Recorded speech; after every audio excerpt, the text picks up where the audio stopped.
Hello friends, இது உங்கள் அபிமான சம்ஷுதீன் மீடியா வழங்கும் என்னதான் நடக்குது அங்கே ஷார்ட்ஸு. கலைஞர் நூற்றாண்டு பேருந்து முனையம் தேவையா தேவையில்லையாங்கிறத நான் பேச விரும்பலை. ஆனால் அரசு நமக்கு அர்ப்பணித்த ஒரு அற்புதமான இடம்னு சொல்லுவேன். ரொம்ப நவீனமயமாக கட்டியிருக்காங்க, பிரம்மியமாக இருக்குது. ஆனால் அதை பழைய குருடி கதவை திரடிங்கிற மாதிரி கேவலப்படுத்திக்கிட்டு இருக்கோம். எஸ்ங்க, பாத்ரூம் போயிருந்தேன், ரொம்ப கேவலமாக மக்கள் வச்சுருக்கீங்க. தண்ணி அடிக்கிறவர்களை பாட்டிலாக இருக்கட்டும், பீடியாக இருக்கட்டும், பாத்ரூம் கதவில் நம்மளுடைய லக்கேஜை தொங்க போடுறதுக்கு ஒரு கொக்கி இருக்குது, அதை வரைக்கும் உடச்சி போட்டு இன்னும் பெண்கள் பார்க்கக்கூடாத ஒரு சில பகுதிகள்லாம் இருந்தது. அதெல்லாம் நான் டெலீட் பண்ணிட்டேன். நமக்கு இடம் சுத்தம், உடல் சுத்தம் ரொம்பவே அவசியம். இந்த மாதிரி அரசு நமக்கு கொடுக்கறது எல்லாத்தையுமே நாசமாக்கிட்டோம் அப்படின்னா என்ன செய்கிறதுன்னு எனக்கு தெரியல. மற்றவங்களுக்கு எடுத்து சொல்லுங்கள்.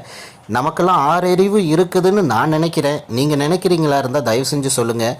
உங்களை மாதிரி ஆட்களால் தான் ஒட்டுமொத்த மக்களுக்கே அசிங்கமான பேர். நன்றி, வணக்கம்.